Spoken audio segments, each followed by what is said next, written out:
Also, control consists of not holding your partner, but moving in a way to where they're behind and you're slightly ahead. Not too far ahead, but just enough. Okay? Because just as when, where's Aaron? There he is. You drive your ambulance, you're not flooring it all the time and killing the brake, right? Or else that person in the back could be bouncing around like a pinball, right? I can't share, they get there fast. Shake, you know? Okay? But the point is, smooth.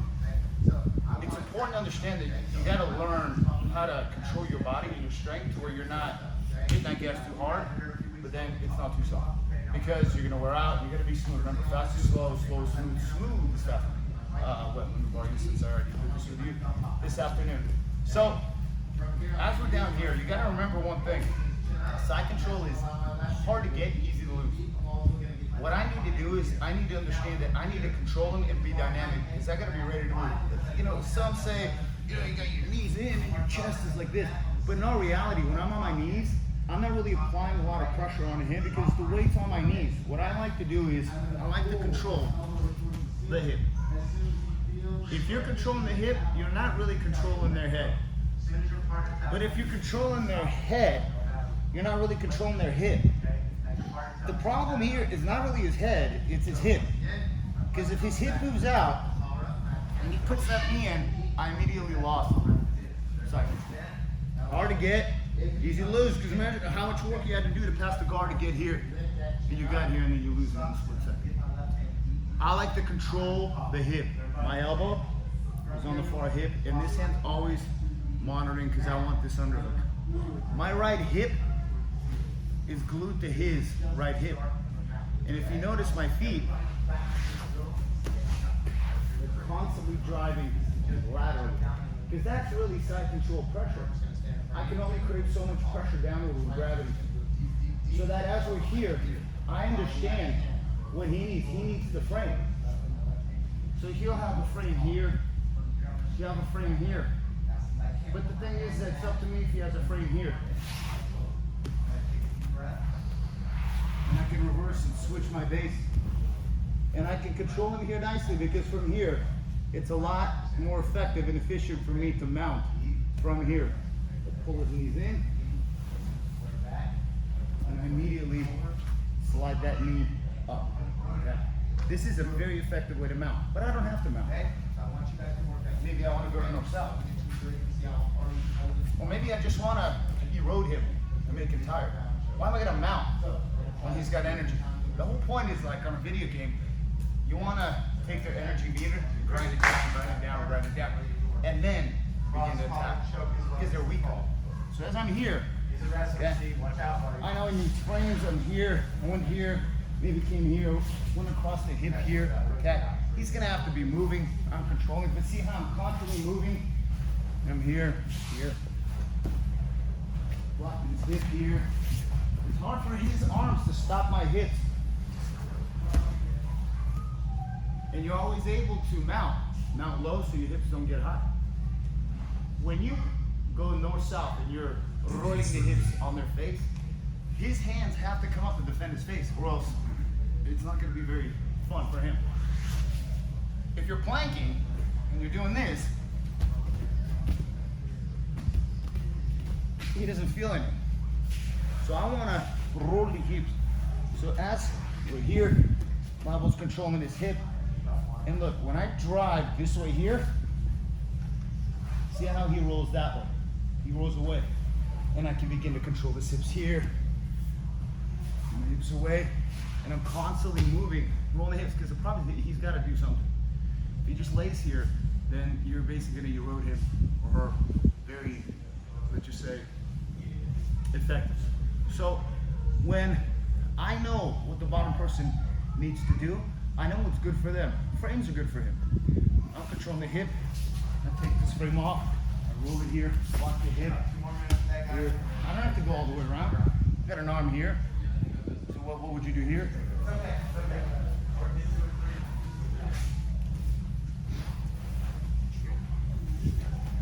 You go here.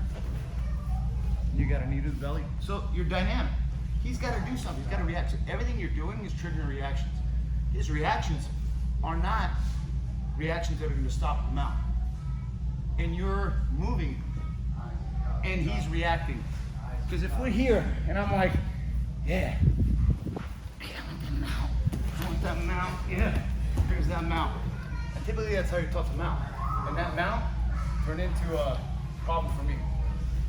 So what you guys are going to do is just learn and understand the importance of rolling the hips. He's going to be framing the head. And I'm here, see, already, you know. But this hand right here can remove that frame. I roll the hip, go here, grab. Now I'm here with my head down, here.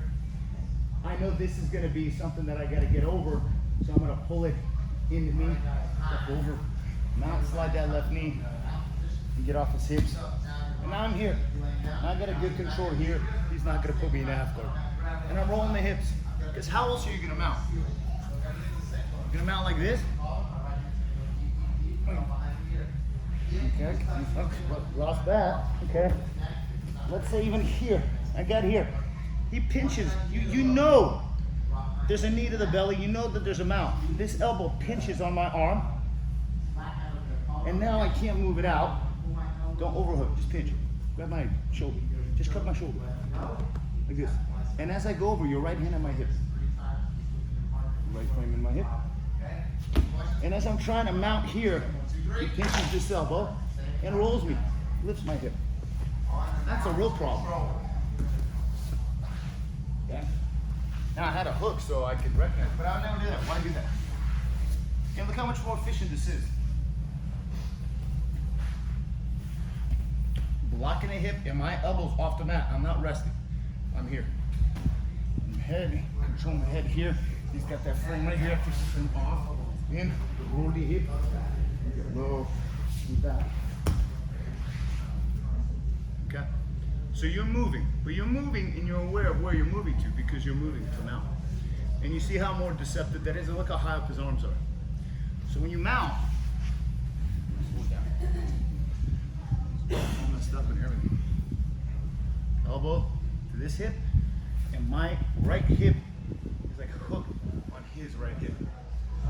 I don't have to move from here, but the problem is his frame right here is going to be a problem because of this frame right here. We did this earlier. In order for him to move his hip and frame against me, this is the essential frame. So if I'm here holding him, move away, he can immediately move away and frame. Why? Because of this frame. If this frame doesn't exist, frame don't move. See how you can't move? Because it's just this frame. To make this one work, this one has to exist. Frame and move. See that? Say you want to, and I immediately have fallen into this. Now sure, I can repass and all that kind of stuff, but why? So, the connectivity, you guys gotta understand from the bottom, this he's doing the right thing, what's good for him. But the second I feel a connection on this hip, okay, I don't have to keep the connection. I can back it up and I can remove it. And now he's not going anywhere, okay? But this is just, I'm giving you both sides of it. So what happens here, I need you guys to understand is, my right hip, I can feel his right hip. My right elbow is pulling his hip in. This is off the mat.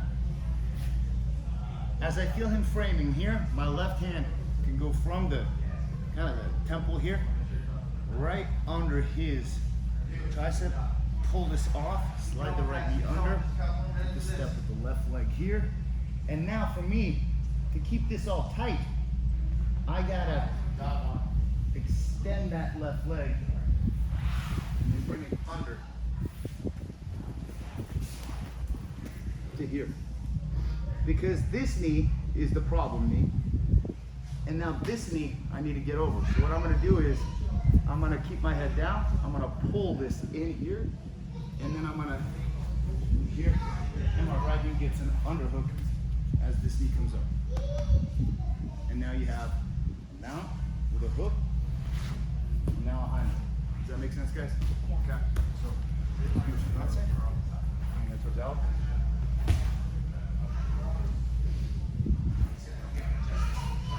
constantly driving laterally. Because this enables me to move the hips. When I'm like this, I have nothing except space. Here I pick up the space. Okay? Here he's framing. Look, this.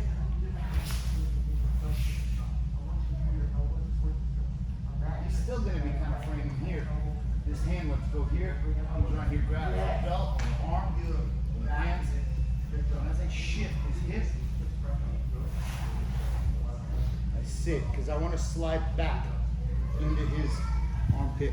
Stuck right there to his side. I want to keep my head down so he doesn't, I don't need it up here. Why would I have my head up here? I'm here because he's going to maybe try to cross face me. If he starts trying to dig his hand in, I can begin to get him in Kimura's and all that. But I go from here, and this is to prevent him from following me. Because why would I have it here? It doesn't do me any good. I'm framing him here, scooting back to extract his elbow. I go here, and I'm gonna pull him in here as my right leg steps over and hooks that lower leg. And immediately slide this left knee into his armpit. So let's try rolling the hips, nice and controlled. And what I really want you guys to look for, if you're doing it right, is, you hear those sounds? Here I'm going to use my left hand. I'm going to reach up on the back of my grab as much of the material as I can. I'm also going to take my elbow back. Down is glued to me. Does everybody understand? From here, I'm going to lift my left leg up to the ceiling. You should hear those sounds, because that means you're moving smoothly and consistently. If you need to, you can count 1 1,000, 2 1,000. That's like a metronome.